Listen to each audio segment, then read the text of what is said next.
अंतरिक्ष विज्ञान के विकसित होने से पहले कुछ लोग बाइबल को देवताओं की कथाओं की पुस्तक मानते थे, लेकिन अब विज्ञान के द्वारा यह प्रमाणित किया गया है कि बाइबल आधुनिक विज्ञान से भी आगे है। 3500 वर्ष पहले कांस्य युग में अंतरिक्ष की अवधारणा सत्य से बहुत दूर थी। प्राचीन भारतीय विश्वास करते थे कि पवित्र जंतु पीठ पर पृथ्वी को संभाले रहे हैं। सुमेरी सोचते थे कि पृथ्वी समतल है। प्राचीन लोग ऐसा सोच भी नहीं पाते थे कि पृथ्वी अंतरिक्ष में लटकी हुई है। लेकिन 3500 वर्ष पहले कांस्य युग में लिखी अय्यूब की पुस्तक में आधुनिक खगोल विज्ञान का ज्ञान पहले से लिखा गया था।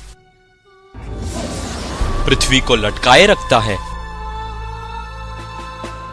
बाइबल पृथ्वी का वर्णन ऐसे करती है जैसे किसी उपग्रह से उसकी तस्वीर खींची गई हो। यह साबित हुआ है कि अय्यूब की पुस्तक 3500 वर्ष पहले कांस्य युग में लिखी गई थी। कांस्य युग में लिखी अय्यूब की पुस्तक में आश्चर्यजनक रूप से आधुनिक खगोल विज्ञान का ज्ञान पहले से लिखा गया था। आधुनिक युग के लोगों के लिए यह साधारण ज्ञान है कि पृथ्वी खाली जगह में लटकी हुई है, लेकिन कांस्य युग के लोगों के लिए भी क्या यह साधारण ज्ञान था?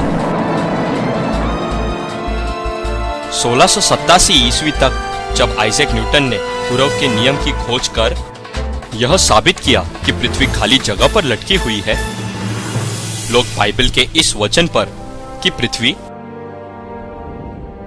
लटकी हुई है विश्वास नहीं करते थे। लेकिन विज्ञान के विकसित होने से बाइबल के लेख सच साबित हो रहे हैं।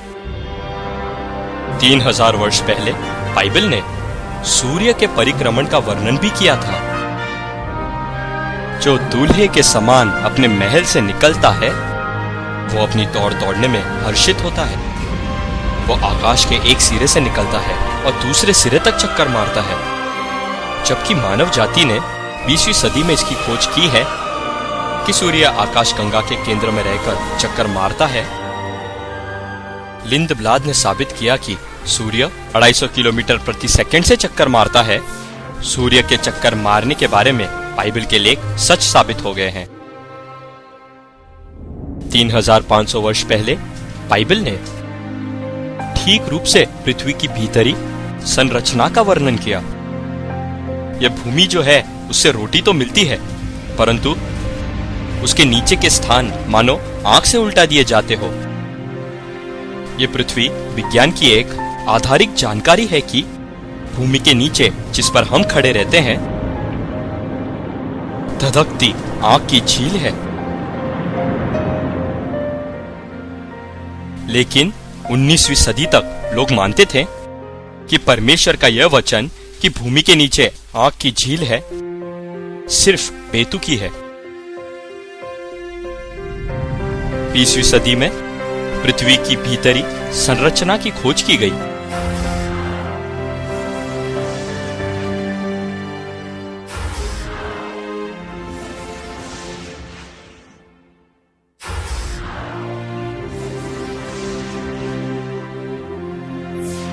विज्ञान के विकसित होने से बाइबल के लेख सच साबित हो गए हैं। 3500 वर्ष पहले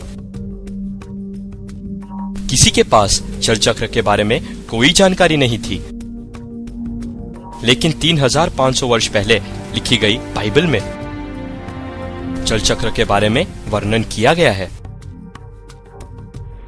क्योंकि वो तो जल की बूंदें ऊपर को खींच लेता है। वो कोहरे से मेघ होकर टपकती है। वो ऊंचे ऊंचे बादल उंडेलता है, मनुष्य के ऊपर बहुतायत से बरसाते हैं। जल चक्र के 3 स्तर है, वशीकरण, धनीकरण और वर्षण। सूरज की गर्मी समुद्र या नदी की सतह पर लाखों टन के जल को हर दिन भाप बनाती है। ये भाप घनी होकर बादल बन जाती है। जब बादल में भाप के ये कण एक दूसरे से टकराते हैं तब ये वर्षा के रूप में आ गिरते हैं। 16वीं और 17वीं सदी तक जल चक्र के बारे में लोग कुछ नहीं जानते थे।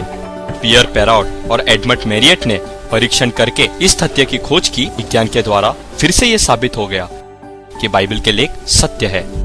इतिहास के महान वैज्ञानिकों ने विज्ञान के द्वारा विश्वास किया कि परमेश्वर का अस्तित्व है और बाइबल सत्य है। परमेश्वर जो भला है, उन्होंने हमारे लिए अंतरिक्ष को बहुत ही व्यवस्थित रूप से बनाया है। सूरज, ग्रहों, केतुओं की सुंदर प्रणाली सिर्फ किसी बुद्धिमान और सामर्थ्यवान की योजना और शासन के द्वारा ही चलाया जा सकता है, और इसी कारण वो प्रभु परमेश्वर कहलाता है। विज्ञान ने ऐसे ब्रह्मांड की खोज की है जो धर्म की दृष्टि में भी सही है। इस तरह से बाइबल सत्य है। इसमें परावैज्ञानिक दुनिया के बारे में भी लिखा है जो आधुनिक दुनिया से भी आगे है।